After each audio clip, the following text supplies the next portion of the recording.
하나님의 크신 사랑과 은총이 여러분의 삶에 함께 하시기를 빕니다. 오늘은 우리를 불쌍히 여기소서라는 제목으로 함께 하나님의 말씀을 나누겠습니다. 심리학에는 공정한 세상 이론이라는 개념이 있습니다. 이 이론에 따르면 사람들은 무의식적으로 이 세상이 공정하기 때문에, 정의롭기 때문에 선한 사람은 복을 받고 악한 사람은 벌을 받는다라고 생각하고 그렇게 믿으려는 강한 심리적 경향이 있다고 합니다. 이게 공정한 세상 이론입니다. 그러니까 세상은 공정하니까, 정의로우니까 나쁜 사람은 벌을 받고 착한 사람은 복을 받고, 세상이 실제로 그렇다는 게 아니라 그렇게 믿고 싶은 심리적 경향이 강하다는 거죠. 그런데 이렇게 믿는 게 잘못된 것은 아니지만 언뜻 들으면 도덕적이고 아주 좋은 생각 같지만 이 공정한 세상 이론에는 치명적인 함정이 있습니다. 그것은 이해할 수 없는 끔찍한 고통이나 불행을 겪는 사람들을 보았을 때 사람들은 자신의 공정한 세상에 대한 믿음이 깨지는 것을 막기 위해서 잔인한 방어 기제를 발동시킵니다.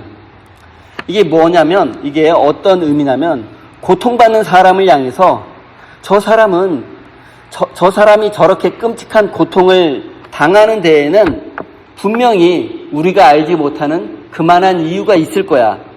뭔가 저 사람이 잘못했으니까 저런 심한 병에 걸리고 저런 고통을 겪는 거지라고 생각하며 피해자에게 책임을 전가하고 피해자를 비난하게 되는 것입니다.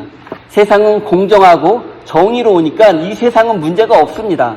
그런데 저 사람이 병에 걸리고 어려운 일을 겪게 되는 것은 분명히 저 사람이 무슨 잘못이 있으니까, 저 사람에게 뭔가 분명히 문제가 있으니까 저 사람이 병에도 걸리고 이렇게 어려움을 당한 것이라고 오히려 피해자를 향해서 비난하고 피해자를 정죄하게 되는 것입니다. 사람들은 이렇게 타인의 고통을 직면하기 두려워서 그 고통당한 사람을 죄인 또는 나쁜 사람이라고 생각함으로써 자신의 심리적 안전감을 지키려고 합니다. 이것이 공정한 세상 이론의 부작용이고 함정이라고 할 수 있습니다.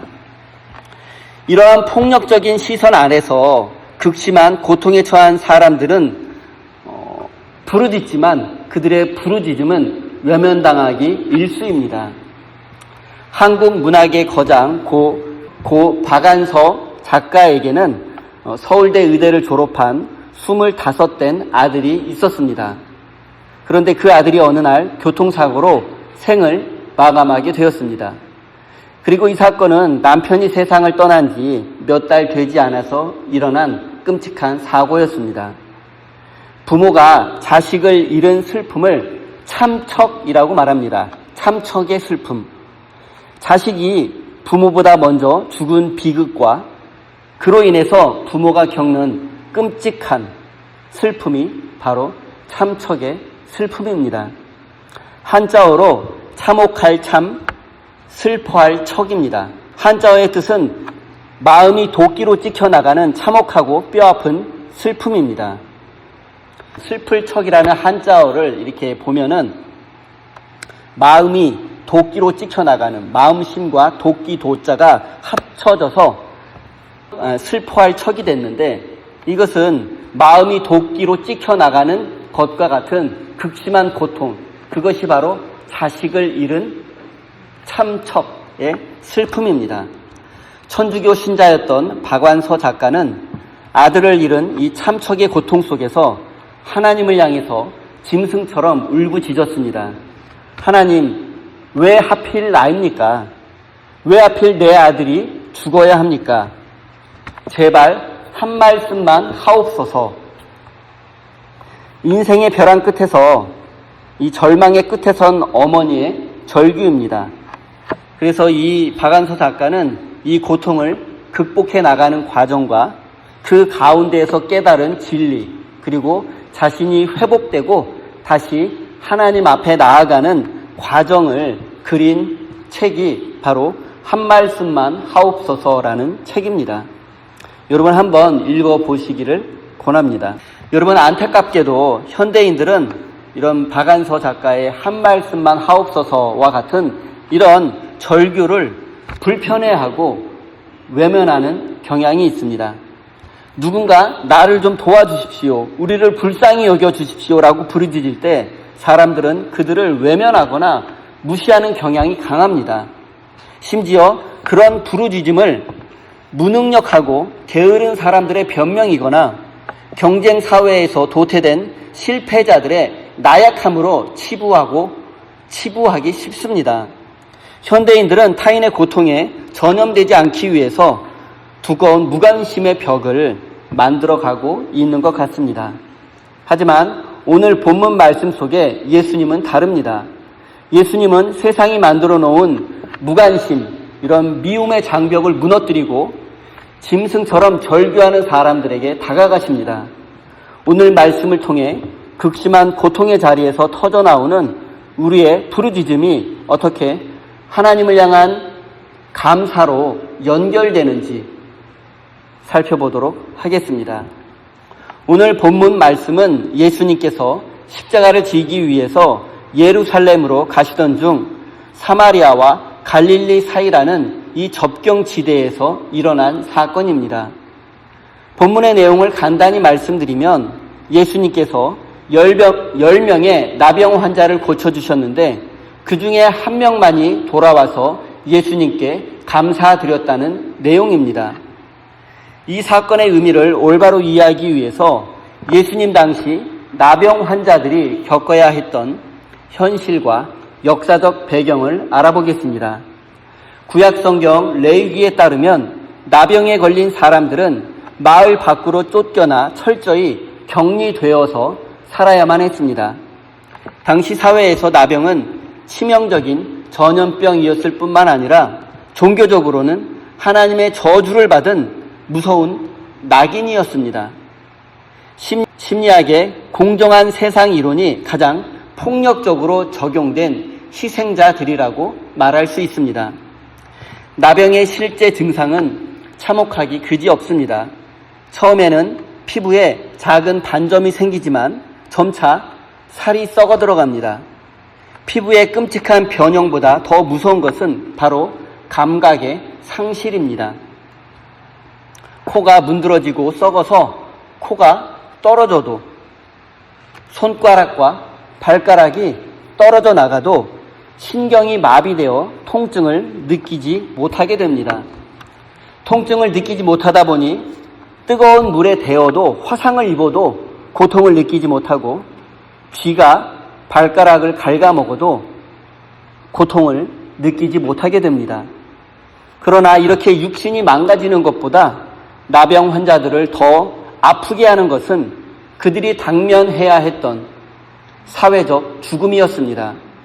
그들은 나병 환자라는 낙인이 찍히는 순간 평생을 사랑했던 부모와 사랑하는 가족, 아내와 자식들과 강제적으로 분리되어야만 했습니다. 그들은 마을에서 쫓겨나 동굴이나 무덤가에서 짐승처럼 숨어 살아야만 했습니다. 어쩌다 음식을 구하기 위해 마을 가까이 오게 되면 스스로 옷을 찢고 머리를 풀어 헤치고 나는 부정하다, 나는 죄인이다, 나는 더러운 나병 환자다라고 사람들이 들을 수 있도록 크게 소리쳐야만 했습니다. 사람들이 자신의 소리를 듣고 멀리 도망갈 수 있도록, 그리고 그 소리를, 나병 환자들의 소리를 듣는 사람들은 돌을 집어 그들을 향해 던졌다고 합니다.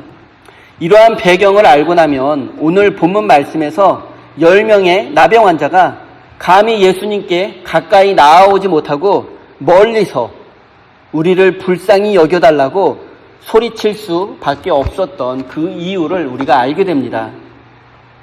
10명의 나병 환자들은 예수님 앞에 가까이 나아가서 도와달라고, 고쳐달라고조차 외칠 수도 없었습니다. 그래서 사회적으로 죄인으로 낙인 찍힌 불결한 그들은 멀찍이서 예수님을 향해 우리를 불쌍히 여겨달라고 소리칠 수밖에 없었습니다. 그런데 여기서 매우 특이한 점을 발견하게 됩니다. 그것은 이 10명의 나병 환자들 가운데 9명은 유대인이었고 1명은 사마리아인이었다는 사실입니다. 당시 유대 사회에서 보통의 경우에는 유대인과 사마리아인이 어울리는 경우는 없었습니다. 그런데 어떻게 유대인과 이 사마리아인이 한 무리를 이루며 살아갈 수 있었을까요?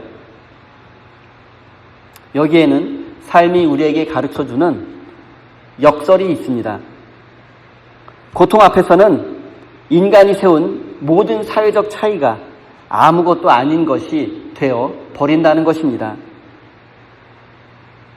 예를 들어 설명해 드리겠습니다. 대형 병원의 암병동이나 중환자실 또는 호스피스 병동을 한번 생각해 보십시오. 그곳에는 사회에서 대기업 회장님이었던 분도 계시고 일용직 노동자도 있을 수 있습니다. 권력자도 있을 수 있고 노숙자도 있을 수 있습니다. 하지만 그들에게 아무런 차이도 존재하지 않습니다. 고통과 죽음 앞에 서 있는 이들 모두가 똑같은 환자복을 입고 삶과 죽음을 오가는 이 병상에 눕는 순간 세상이 그토록 중요하게 여기는 계급이나 학벌, 재산, 사회적 지위들은 아무런 의미를 가지지 못하게 됩니다. 마찬가지로 사마리아인과 유대인이 건강했다면 둘은 절대로 함께 어울려 지내지 않았을 것입니다.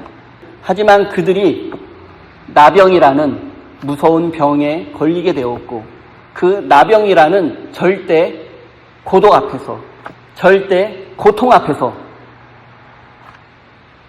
유대인이라는 사마리아인이라는 차이는 아무런 차별을 만들어내지 못했습니다. 오직 살고 싶은 한 명의 연약한 생명이라는 본질만이 남게 됩니다. 자부심과 교만은 사람을 갈라놓고 차별하지만 절체절명의 위기와 고통의 밑바닥을 경험한 사람들은 인간을 나누고 차별하는 그 모든 장벽이 얼마나 부질없는 것인지, 얼마나 허망한 것인지를 깨닫게 됩니다. 고통과 서러움이라는 감당할 수 없는 현실 앞에서 유대인과 사마리아인은 형제로 거듭날 수 있었습니다. 사회생활이나 군생활을 통해서 함께 고생하고 위기의 순간을 함께 겪은 사람들이 사회적 신분의 차이를 뛰어넘어 끈끈한 형제애를 가지게 되는 것과 같습니다. 13절 말씀을 읽겠습니다.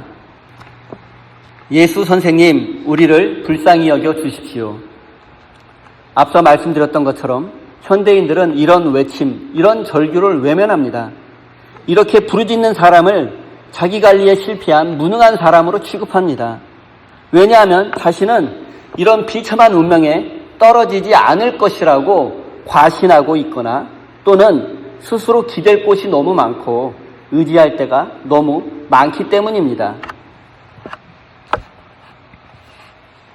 통장에 있는 돈과 보험, 연금이 나를 지켜줄 것이고 첨단 의학과 과학기술이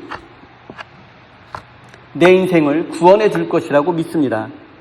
그러나 치료 방법이 없는 질병과 자식을 잃은 참척의 고통처럼 죽음보다 더한 고통 앞에서 인간이 할 수 있는 것은 아무것도 없습니다. 이것이 바로 10명의 나병 환자들이 처한 현실이었습니다. 만약 여러분이 멀리서 예수님을 바라보고 서 있는 나병 환자라면 어땠을까 한번 생각해 보십시오. 보스턴에 살고 있는 우리들은 겉으로는 화려하게 생활합니다. 교회 올 때 모두 예쁘고 깨끗한 옷을 입고 남부러울 것 없는 번듯한 모습으로 살고 있는 것처럼 보이지만 어쩌면 우리가 이 시대의 나병 환자일지도 모릅니다. 육신의 감각을 상실하여 살점이 떨어져 나가도 고통을 느끼지 못하는 나병 환자처럼 교만과 탐욕 그리고 미움과 원망으로 인해서 우리의 영혼이 문드러지고 있는데도 영적인 고통을 느끼지 못하고 있는 사람, 불의를 보고도 분노할 줄 모르고 이웃의 아픔에 전혀 공감하지 못하며 자신만의 외딴 섬에 갇혀 살고 있다면, 그래서 영혼이 완전히 메말라가고 있다면 그 끔찍한 나병 환자가 바로 저와 여러분일 수도 있습니다. 하지만 두려워하지 마십시오. 기독교 신앙의 위대한 신비가 바로 여기에 있습니다. 내 힘과 능력으로는 도저히 이 세상을 살아갈 수 없음을 깨닫고 절망의 밑바닥에서 주님, 우리를 불쌍히 여겨 주십시오라고 부르짖는 바로 그 자리에서, 그리고 나병 환자와 같은 그 절망과 고통의 자리에서 역설적이게도 우리는 하나님을 만날 수 있고 구원의 은혜를 경험할 수 있습니다. 생각해 보십시오. 우리가 하나님을 만나고 은혜를 경험하는 순간은 만사 형통할 때가 아니라 실패와 패배의 자리, 버림받고 쓰러진 자리, 앞이 보이지 않는 절망의 터널 앞에서입니다. 제가 목회를 하며 목사로 살아가면서 사람들의 신앙이 한 단계 도약하는 순간, 그리고 믿음이 없던 사람이 하나님을 만나게 되는 순간을 생각해 보면 거의 대부분이 인생의 위기 속에서 고난과 고통 앞에서 어찌할 바를 몰라서 하나님 앞에 엎드리고 하나님 앞에 부르짖으며 하나님의 도우심을 구하는 바로 그 순간, 믿음이 없던 사람은 믿음을 가지게 되고 믿음이 약했던 사람은 믿음이 성숙해지게 됩니다. 고난은 위기가 아니라 어쩌면 하나님을 더 깊이 만날 수 있는 하나님의 축복의 자리인지도 모릅니다. 사랑하는 성도 여러분, 여러분은 지금 어떤 아픔과 어떤 절망의 자리에 서 계십니까? 우리는 흔히 내 지혜와 노력, 그리고 내 능력으로 내 인생을 컨트롤할 수 있다고, 나 스스로 구원할 수 있다고 믿습니다. 하지만 감당할 수 없는 참척의 고통 앞에서 그것이 얼마나 오만이고 착각인지를 우리는 곧 깨닫게 됩니다. 이제 우리는 나 혼자의 힘으로 당당하게 살 수 있다는 이런 교만을, 어리석은 생각을 내려놓아야 합니다. 그리고 주님을 향해서 자존심을 내려놓고 체면도 가식도 없이 외칠 수 있어야 합니다.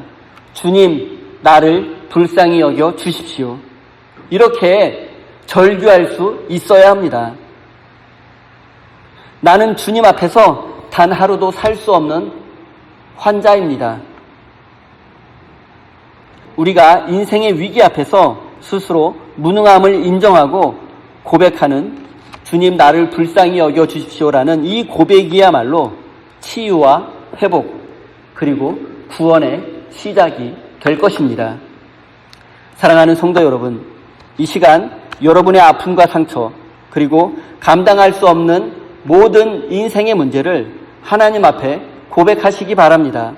그리고 여러분의 삶에 하나님의 위로하심과 회복의 은혜가 있기를 간절히 바랍니다. 우리를 불쌍히 여겨달라는 나병 환자들의 절규를 들으신 예수님은 이렇게 말씀하셨습니다. 가서 제사장에게 너희의 몸을 보여라. 10명의 환자들은 이 말씀에 순종하여 길을 나섰고 제사장을 만나러 가던 중에 자신들의 피부가 깨끗해지는, 즉 병이 낫는 기적을 경험하게 되었습니다. 예수님께서 제사장에게 가서 몸을 보여라 라는 이 말씀을 듣는 순간 이 나병 환자들은 그 예수님의 말씀이 즉각적으로 무엇을 의미하는지 알 수 있었을 것입니다.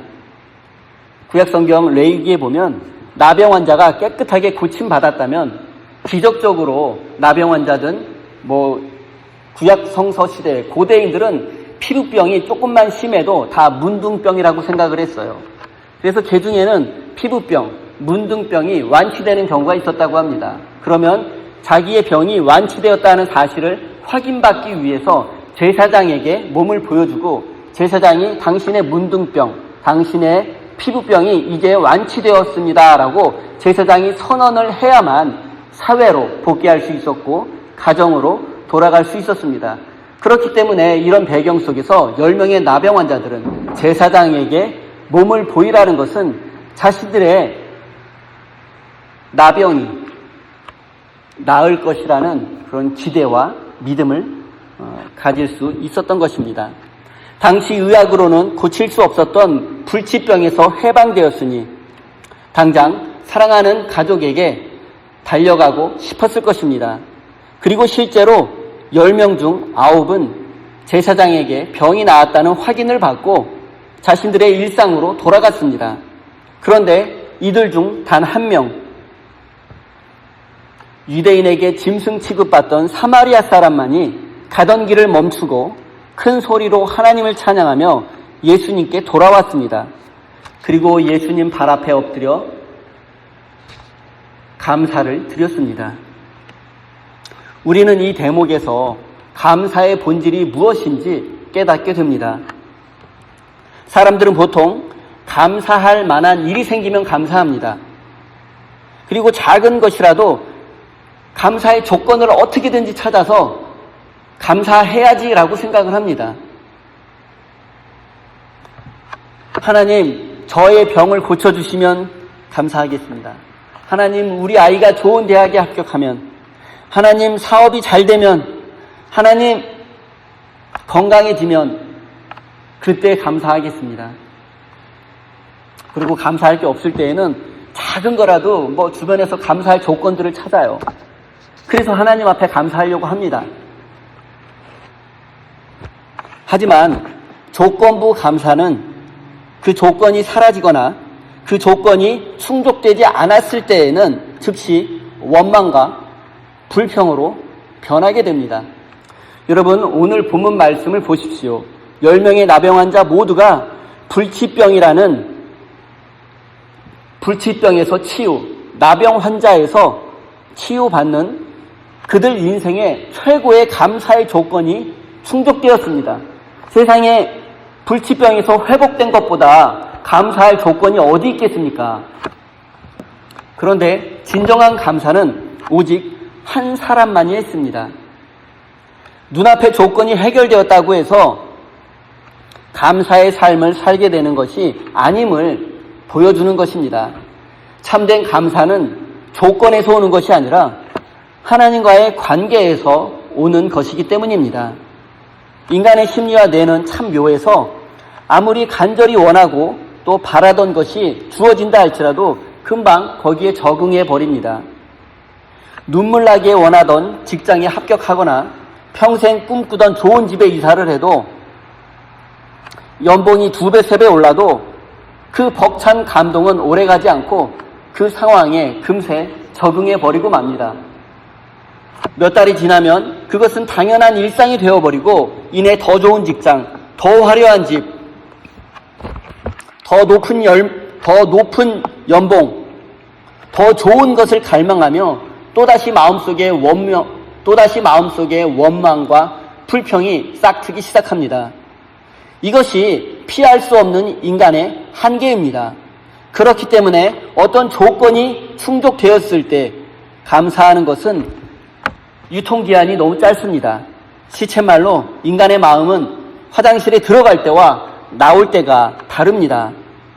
인간의 영혼 속에는 세상의 돈이나 명예 그리고 건강 같은 그 어떤 조건으로도 채울 수 없는 오직 하나님만이 채울 수 있는 거대한 빈 공간이 있다고 합니다. 그렇기 때문에 우리의 영혼이 누리는 진정한 감사는 지금 내 손에 얼마나 좋은 조건이 쥐어져 있는가, 그것에 달려있지 않습니다. 내가 지금 생명의 주인이신 하나님과 깊이 연결되어 있는가, 즉 하나님과의 관계 속에서 참된 감사를 누리고 있는가, 우리는 생각해 보아야 합니다. 참된 감사는 조건 속에서 주어지는 것이 아니라 하나님과의 관계 속에서 오는 것임을 깨달아야만 합니다. 생각해 보십시오. 나병에서 회복된 9명의 사람들은 예수님이 주신 육체의 건강이라는 이 조건만 챙겨서 사라지고 말았습니다. 하지만 그 건강도 세월이 지나면 사라질 것입니다. 그들은 다시 늙고 병들고 죽게 될 것입니다. 그러나 사마리아 사람이 가던 길을 멈추고 돌아와 예수님의 발 앞에 엎드린 것은 단순히 병을 고쳐주신 그 사건에 대한 고마움과 감사가 아니었습니다. 썩어 들어가는 지옥 같은 인생의 밑바닥까지 찾아오셔서 또 세상 모두가 나를 저주하고 포기했을 때 나를 품어주신 분, 그리고 그분이 생명의 주인이신 하나님의 아들이라는 사실을 깨닫고 드리는 거룩한 감사였습니다. 영원한 죽음에서 나를 건져주신 그분과 아름다운 관계가 맺어지는 순간이었습니다. 이렇게 하나님의 사랑을 경험하고 하나님과 아름다운 관계를 맺은 사람은 조건이 이루어지지 않아도, 상황이 변해도, 어떠한 상황과 조건 속에서도 하나님 앞에 진심으로 감사할 수 있습니다. 그러나 많은 사람들이 하나님과의 관계는 외면한 채 그럴듯한 조건만을 쳐다보며 불평합니다. 또 가슴 아픈 것은 우리의 마음속에 감사의 마음이 있으면서도 제대로 표현하지 못하는 것입니다. 가족이나 친구, 이웃에게 고맙고 감사한 마음은 있지만 바쁘다는 핑계로, 쑥스럽다는 이유로, 또 타이밍을 놓쳤다는 이유로 또 그 감사의 마음을 표현하지 못하고 넘어갈 때가 너무 많습니다. 여러분, 이런 마음은 하나님과의 관계에서도 적용됩니다. 하나님께 감사한 마음이 있을 때에 감사한 마음을 표현하고 기도하십시오. 하나님께 영광 돌리십시오. 그리고 그 감사의 마음으로 하나님이 기뻐하는 일을 하십시오. 사랑하는 성도 여러분, 아직도 감사의 조건을 찾고 그 조건이 이루어지면 감사해야지라는 그런 어리석은 마음으로 신앙생활하고 있지 않습니까? 기억하십시오. 참된 감사는 내가 원하는 조건이 이루어질 때 나오는 것이 아니라 하나님과의 깊은 관계 속에서 하나님과의 사랑과 하나님의 사랑과 은혜를 깨달을 때 나오는 것입니다. 그리고 사람들과의 관계 속에서는 감사와 고마움을 표현하는 일을 내일로 미루지 마십시오. 여러분 곁에 있는 사람들에게 내 곁에 있어 주어서 고맙습니다. 감사합니다. 표현하십시오. 부모님에게, 배우자에게, 또 자녀들에게, 그리고 감사한 마음이 있다면 그 누구에게라도 그 마음을 표현하는 성숙한 사람이 되시기 바랍니다. 19절 말씀을 읽겠습니다. 그런 다음에 그에게 말씀하셨다. 일어나서 가거라. 내 믿음이 너를 구원하였다. 예수님 발 앞에 엎드려 하나님께 영광 돌리고 감사의 마음을 표현한 사람에게 예수님이 하신 말씀입니다. 일어나서 가거라. 내 믿음이 너를 구원하였다. 너무 복되고 멋진 말씀입니다. 나머지 9명, 이 9명의 나병 환자들도 물론 병에서 낫는 기적을 경험했습니다. 그러나 나병이 나았다고 해서 그들의 남은 인생이 영원히 고통 없는 천국으로 변했을까요? 아닙니다. 그렇지 않습니다. 일상으로 돌아간 그들에게는 다시 먹고 살아야 하는 일상과 사람 구실을 해야 하는 과제가 기다리고 있습니다. 사람들과 부딪히며 상처받고 결국엔 다시 늙고 병들어가는 육체의 허무함과 죽음이라는 절망을 마주해야만 했습니다. 이런 점에서 지금 당장의 삶의 문제나 병에서 고침받은 것으로 우리 인생이 궁극적으로 구원받았다고 말할 수는 없습니다. 그렇다면 예수님이 사마리아 사람에게 말씀하신 내 믿음이 너를 구원하였다. 믿음과 구원은 과연 무엇이겠습니까? 어떤 사람이 평생을 바쳐 땀 흘리고 치열하게 경쟁해서 사다리의 꼭대기에 올라갔습니다. 그런데 막상 꼭대기에 올라가 보니 잘못된 곳으로 올라온 사실을 알게 되었습니다. 이 사다리가 그 사다리가 아니었던 것입니다.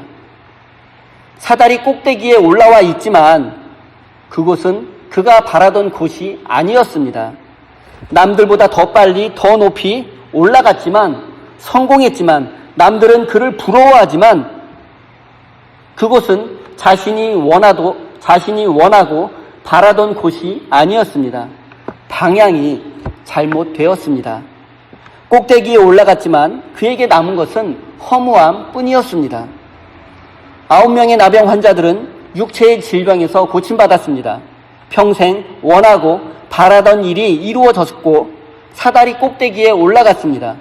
하지만 그들은 어디로 가야 참된 구원과 행복을 얻을 수 있는지 알지 못했습니다. 그러나 사마리아 사람이 보여준 믿음은 달랐습니다. 그는 질병의 치유라는 일시적인 현상에 만족하지 않고 가던 길을 멈추었습니다. 그리고 자신의 삶을 온전히 맡길 수 있는 예수 그리스도의 발 앞에 엎드렸습니다. 참된 구원이란 바로 이것입니다. 가던 길을 멈추고 예수님께 돌아오고 그 앞에 엎드려 경배하고 감사드리는 것. 우리가 예수님을 믿는다고 해서 우리의 인생의 고난과 우리 인생의 문제들이 한순간에 사라지는 것은 아닙니다. 사마리아 사람도 일상으로 돌아가면 여전히 팍팍한 현실을 마주할 것이고 그 현실을 견뎌내야만 했을 것입니다. 하지만 그는 이전과 전혀 다른 사람으로 변해 있습니다.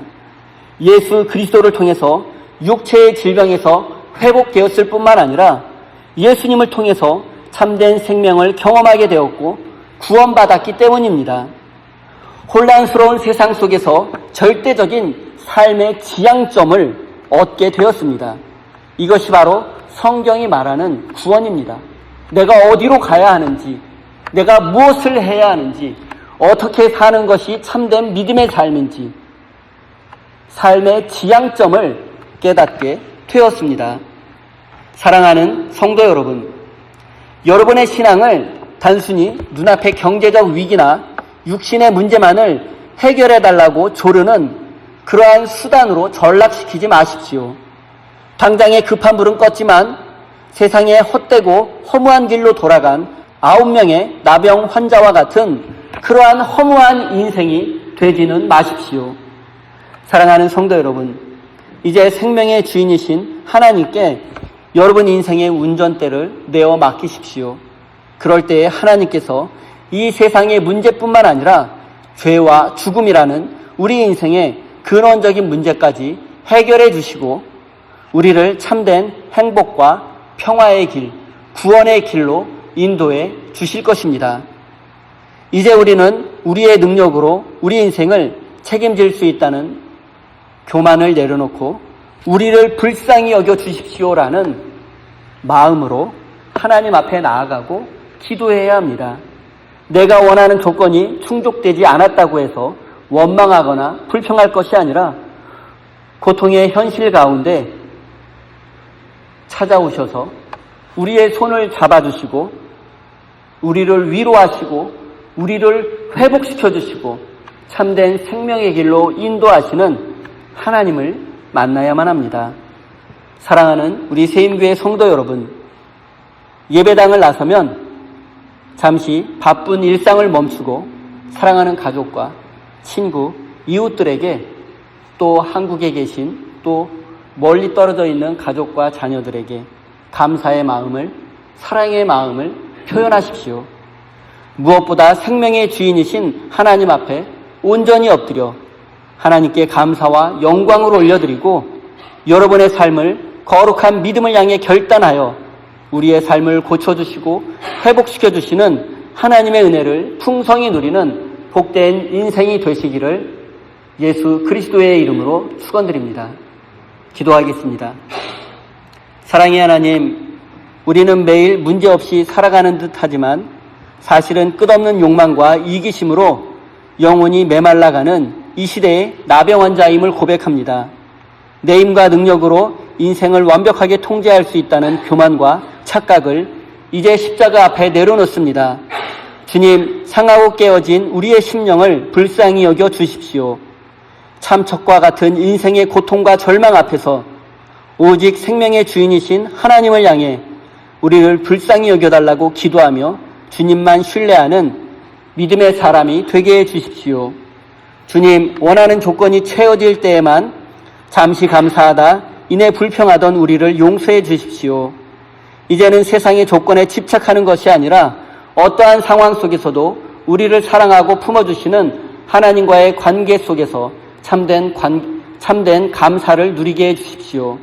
그리고 이제 우리 인생의 운전대를 온전히 하나님께 내어 맡기며 십자가를 표대 삼아 믿음으로 전진하는 복된 성도들이 되게 해주십시오. 사랑의 하나님, 우리에게 생명을 주시고 오늘까지 인도해 주신 은혜에 감사드립니다. 지금 우리가 누리고 있는 건강과 재물, 그리고 하루하루의 평범한 일상이 모두 주님께로부터 온 거룩한 선물임을 고백하며 감사의 마음을 담아 소중한 예물을 드립니다. 주님, 우리가 조건이 채워졌을 때만 드리는 조건부 감사가 아니라 죄와 죽음에서 우리를 구원해 주신 주님과의 깊은 관계 속에서 나오는 참된 감사의 예물이 되게 해 주십시오. 이 예물이 쓰이는 곳마다 고통받고 소외된 이웃들에게 하나님의 긍휼의 빛이 비치게 하시고 무너진 영혼들이 예수 그리스도를 생명의 주인으로 만나는 구원의 역사가 일어나게 해 주십시오. 경제적 어려움과 육신의 질병으로 남 모르게 눈물 흘리는 성도들을 위로하여 주시고 저들의 삶 속에 하늘의 풍성한 은혜를 내려 주십시오. 예수님의 이름으로 기도드립니다.